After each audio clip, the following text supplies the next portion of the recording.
Royal affirmations Telugu ఛానల్కి స్వాగతం. ఈ బ్రహ్మముహూర్తం గురించి మీరు ఆల్రెడీ వినే ఉన్నారు. ఒకప్పుడు యోగులు ఋషులు ఎంతోమంది బ్రహ్మముహూర్త సమయంలో తపస్సు చేసి శక్తుల్ని పొందారు. అలాగే ప్రకృతితో మనం అలైన్లో ఉంటే మన శరీరం మరియు మన మనస్సు ఒక బ్యాలెన్స్ స్టేట్లో ఉంటుంది.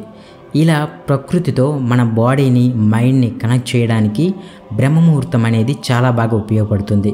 సో అసలు ఈ బ్రహ్మముహూర్తం అంటే ఏంటి, బ్రహ్మముహూర్తం ద్వారా లైఫ్కి ఉపయోగపడే బెనిఫిట్స్ని ఎలా పొందాలో ఈ వీడియోలో తెలుసుకుందాం. బ్రహ్మముహూర్తంలోనే నిద్ర లేవాలా ఏంటి, ఎప్పుడు లేస్తే ఏమవుతుంది అని కొంతమందికి అనిపించవచ్చు. పెద్దవాళ్ళు చెప్పారని నమ్మేయాలా అని కూడా అనిపించవచ్చు. నిజానికి ఇది సింపుల్గా తీసి పడేసే విషయం కూడా కాదు. బ్రహ్మముహూర్తం మీద సైంటిఫిక్గా కొన్ని స్టడీస్ జరిగాయి. చాలామంది రీసెర్చ్ చేశారు. ఒక స్టడీ ప్రకారం బ్రహ్మముహూర్తం టైంలో మన చుట్టూ ఉండే వాతావరణంలో నాసెంట్ ఆక్సిజన్ అనేది చాలా ఎక్కువగా ఉంటుంది. నాసెంట్ ఆక్సిజన్ అంటే చాలా మంచి ప్యూర్ ఆక్సిజన్. ఈ ఆక్సిజన్ వల్ల ఆక్సిహిమోగ్లోబిన్ అనేది పెరుగుతుంది. ఆక్సిహిమోగ్లోబిన్ పెరగడం వల్ల ఎన్నో హెల్త్ బెనిఫిట్స్ ఉన్నాయి. మన బాడీ విటమిన్స్ అండ్ మినరల్స్ని బాగా అబ్జర్వ్ చేసుకుంటుంది. ఈ ఆక్సిహిమోగ్లోబిన్ ఉండటం వల్ల మనకి ఇమ్యూనిటీ పెరుగుతుంది. తెల్లవారుజాము లెగిస్తే ఎనర్జీ లెవెల్స్ బాగుంటాయి. బ్రహ్మముహూర్తంలో మన మెటబాలిజం కూడా ఎక్కువగా ఉంటుంది. సో చిన్న చిన్న ఇబ్బందులు నొప్పులు ఏవైనా ఉంటే ఉపశమనం కూడా కలుగుతుంది. సూర్యోదయం కాకముందే లేచి సన్ రైజ్ చూడడం వల్ల మన మూడ్ సెట్ అవుతుంది. మీరు ఎప్పుడైనా గమనిస్తే సీజన్తో సంబంధం లేకుండా సన్ రైజ్ అవ్వకుండా లేచి సూర్యుడిని చూడటం వల్ల మనకు ఒక రిలాక్సింగ్ ఫీలింగ్ కలుగుతుంది. ఇలా మనసుకు ప్రశాంతంగా అనిపించడానికి ఒక మెయిన్ రీజన్ మెలటోనిన్. ఇది ఒక హార్మోన్. ఈ మధ్యకాలంలో చాలామంది నిద్ర పట్టడానికి స్ట్రెస్ తగ్గడానికి మెలటోనిన్ గమ్స్ని టాబ్లెట్స్ని వాడుతున్నారు. ఇలా ఆర్టిఫిషియల్గా కాకుండా నేచురల్గా మన బాడీలో మెల్లగా మెలటోనిన్ను క్రియేట్ చేసే శక్తి సూర్యోదయానికి ఉంటుంది. బ్రహ్మముహూర్తంలో నిద్ర లేవడం వల్ల నేచురల్గా ఈ బెనిఫిట్ని మనం పొందగలుగుతాం. బ్రహ్మముహూర్తానికి నిద్ర లేవటం, ఆ టైంలో పెద్దగా గోళ ఏమి లేకపోవడం వల్ల మనలో ఇన్నర్ పీస్ కూడా పెరుగుతుంది. నైట్ ఎన్ని ఆలోచనలతో నిద్రపోయినా ఉదయం ఈ సమయానికి లేస్తే ఒక మనశ్శాంతి ఉంటుంది. ఇన్నర్ పీస్ అనేది మన సక్సెస్కి చాలా ముఖ్యం. ఇది మనలో క్లారిటీ ఆఫ్ థాట్స్ని పెంచుతుంది, ఎమోషనల్ స్టెబిలిటీని పెంచుతుంది, సరైన నిర్ణయాలు తీసుకోవడంలో డెసిజన్ మేకింగ్లో ఉపయోగపడుతుంది. అయితే బ్రహ్మముహూర్తం ఎందుకు ఉత్తమమైన సమయం? తెల్లవారుజామున 4 గంటలకి ప్రపంచమంతా ప్రశాంతంగా నిద్రపోతుంది. మిమ్మల్ని డిస్టర్బ్ చేయడానికి ఎవరు ఉండరు. సైలెంట్గా సౌండ్ లేకుండా ఒక ప్రశాంతమైన వాతావరణం ఉంటుంది. అందుకే ఒక గొప్ప వ్యక్తి ఏమన్నాడంటే, తెల్లవారుజామున నిద్ర లేవండి, ఎందుకంటే ప్రపంచంలో మిగిలిన వాళ్ళంతా నిద్రపోతూ కలలు కంటూ ఉంటే ఆ టైంలో మీరు మీ కలల్ని నిజం చేసుకోవడానికి పని చేయొచ్చు అన్నారు. నిజానికి తెల్లవారుజాము నుండి సూర్యోదయం అయ్యే వరకు ఈ బ్రహ్మముహూర్తం అనేది మనిషి మెదడు చాలా చురుగ్గా పనిచేయడానికి ఉపయోగపడుతుంది. నైట్ అంతా రెస్ట్ తీసుకున్నాక మన మెదడు ఒక రిలాక్స్ స్టేట్లో ఉంటుంది. సో ఈ టైంలో మన గురించి మనం ఆలోచించుకోవడానికి, మన పర్సనల్ గ్రోత్కి చాలా ఉపయోగపడుతుంది. మార్క్ జూకర్బర్గ్, రతన్ టాటా, ముఖేష్ అంబానీ ఇలా ఎంతోమంది సక్సెస్ఫుల్ పీపుల్ వాళ్ళ డేని ఎర్లీ మార్నింగ్ స్టార్ట్ చేస్తారని చెప్తుంటారు. ఈ టైంలో తీసుకునే నిర్ణయాలు, ఆలోచనలు చాలా క్లియర్గా ఉంటాయి. వేరే వాళ్ళ ఇన్ఫ్లుయెన్స్ మన మైండ్ మీద తక్కువగా ఉంటుంది. ఇలా తెల్లవారుజామున లేవడం వలన మన జీవితానికి ఎలాంటి అర్థాన్ని ఇస్తుందో తెలుసుకోవాలన్నా, లైఫ్లో ఏ పని చేయడానికైనా సరే మనిషికి మోటివేషన్ కావాలి.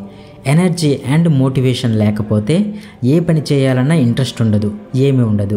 బ్రహ్మముహూర్తంలో మీరు ఎందుకు నిద్ర లేవాలనుకుంటున్నారో ఒక 5 రీజన్స్ ఇప్పుడే రాసుకోండి. తరువాత మ్యాక్సిమం రాత్రి 9-9:30 కల్లా నిద్రపోవడానికి ప్రయత్నించండి. ఇప్పుడు చాలామందికి వచ్చే ఒక సందేహం, ఉదయాన్నే నిద్ర లేవడానికి మన బాడీని మనం ఎలా సిద్ధం చేసుకోవాలి అని. దీనికి ఒక టెక్నిక్ ఉంది, చెప్తాను. Resetting biological clock. ఈ భూమి మీద ప్రతి జీవిలోనూ ఇన్బిల్డ్గా ఆర్గనిజం కోసం ఒక గడియారం ఉంటుంది. అదే సర్కేడియన్ రిథమ్ లేదా బయలాజికల్ క్లాక్ అంటారు. జంతువులు, మొక్కలు, మనుషులు ఇలా ఏ జీవిని తీసుకున్నా న్యాచురల్గానే ఈ బయలాజికల్ క్లాక్ ఫామ్ అయి ఉంటుంది. ప్రకృతిలో ఉండే వెలుగు చీకటిని ఆధారంగా చేసుకుని జీవుల్లో ఒక టైం ప్రకారం జీవక్రియ అనేది జరుగుతుంది. అందుకే చీకటి పడగానే నిద్రపోవడం, వెలుతురు రాగానే మేల్కోవడం జీవుల్లో సర్వసాధారణంగా జరిగే ఒక ప్రక్రియ.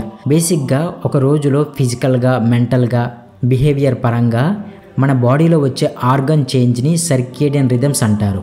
మెయిన్గా ఈ సర్కేడియం రిథమ్స్ అనేవి పగలు రాత్రి అనే ఈ రెండింటి మీద ఆధారపడి ఉంటుంది. అలాగే ఒక రోజులో మనం తీసుకునే ఫుడ్ కానీ, ఆ రోజు జరిగే ఈవెంట్స్ కానీ, అలాగే మనలో ఉండే physical activities, stress levels, social activities, temperature అన్నీ కూడా సర్కేడియన్ రిథమ్ని ఎఫెక్ట్ చేస్తాయి. జనరల్గా సర్కేడియన్ రిథమ్ని మార్చుకోవడానికి యావరేజ్గా ఒక 2-3 వారాల టైం పడుతుంది. అందుకే మీరు గమనిస్తే వరుసగా నైట్ డ్యూటీలు చేసేవారు కొద్ది రోజులు లేటుగా పడుకుంటే తర్వాత రోజు వారికి టైంకి నిద్ర పట్టదు.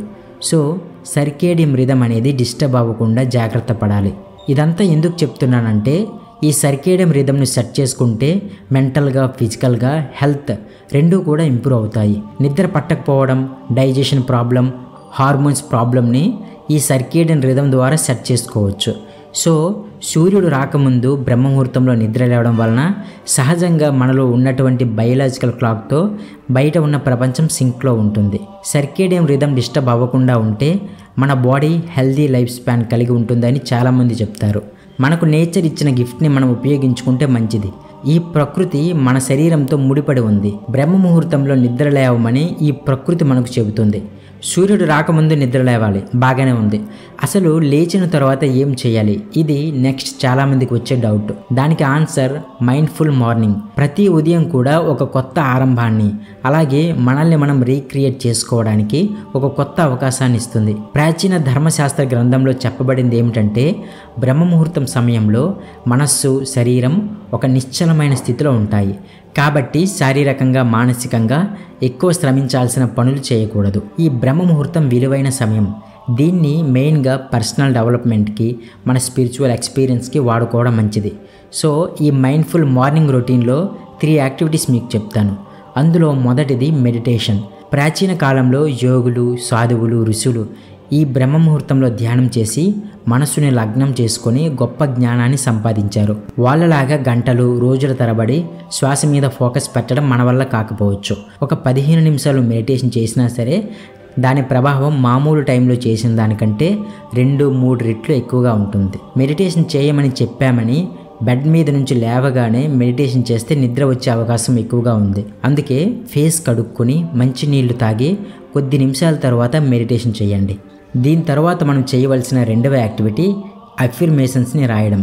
నిద్ర లేచిన వెంటనే అఫర్మేషన్స్ రాయడం అనేది మన జీవితంలో పాజిటివ్ మార్పులను తీసుకురాగల ఒక చిన్న అలవాటు. ఇది మన మనస్సును పాజిటివ్ ఆలోచనలతో నింపి మనం మరింత సంతోషంగా మరియు విజయవంతంగా ఉండటానికి సహాయపడుతుంది. కాబట్టి ఈ రోజు నుండి ఈ అలవాటును ప్రారంభించండి. మనం మరింత సంతోషంగా మరియు విజయవంతంగా ఉండటానికి సహాయపడుతుంది. కాబట్టి ఈ రోజు నుండి ఈ అలవాటును ప్రారంభించండి. జీవితంలోని ప్రతి రోజును ఒక శక్తివంతమైన రోజుగా మలుచుకోండి. నెక్స్ట్ మీరు చేయవలసిన 3వ యాక్టివిటీ ప్లానింగ్. ఎందుకంటే డే ప్లానింగ్ అనే మాటకి మన మైండ్ రకరకాలుగా ఆలోచించడం మొదలు పెడుతుంది. ఆ రోజు మీరు చేయవలసిన పనులు, డెడ్ లైన్, కమిట్మెంట్ ఇవన్నీ గుర్తుకు వచ్చి మన మెదడు ఉదయాన్నే గందరగోళంతో మొదలవుతుంది. సో పర్సనల్గా నా సజెషన్ ఏమిటంటే వర్క్ పరంగా ఒక టాస్క్ని, అలాగే పర్సనల్గా ఒక ముఖ్యమైన టాస్క్ని రాసుకోండి. ప్లానింగ్ పార్ట్ని దాంతో ముగించేయండి. కానీ బ్రహ్మముహూర్తంలో మాత్రం ప్లానింగ్ ఎంత సింపుల్గా ఉంటే అంత మంచిది. అంతేకాదు ఇలా బ్రహ్మముహూర్తంలో ఒక పనిని మొదలు పెడితే దానికి మంచి ఎనర్జీ తోడవుతుందని ఋషులు కూడా నమ్ముతుండేవారు. కాబట్టి బ్రహ్మముహూర్తంలో మనం చేయవలసిన పనిని ముందుగా నిర్ణయించుకోవడం వల్ల మైండ్లో క్లారిటీ ఏర్పడుతుంది. బ్రహ్మముహూర్తంలో నిద్ర లేచిన తర్వాత బద్దకించి నిద్రపోకూడదు. సో ఫ్రెండ్స్, ప్రకృతి మనకు ప్రసాదించినటువంటి ఈ పవిత్రమైన, ఎంతో శక్తివంతమైన సమయాన్ని మీరు మిస్ చేసుకోకుండా ఉండాలి అంటే సూర్యోదయానికి ముందే అలారం పెట్టుకొని మీ సర్కేడియన్ రిథమ్ని సెట్ చేసుకోండి. ఫిజికల్గా, మెంటల్గా, స్పిరిచువల్గా ఎన్నో బెనిఫిట్స్ ఉన్నాయన్న విషయాన్ని మీరు గుర్తుంచుకుంటే ఉదయాన్నే నిద్ర లేవడం మీకు ఈజీ అవుతుంది. బ్రహ్మముహూర్తంలో చేసే పనికి, తీసుకునే నిర్ణయానికి మీ జీవితాన్ని మార్చే శక్తి ఉంది. ఇది మర్చిపోకండి. Thank you for watching.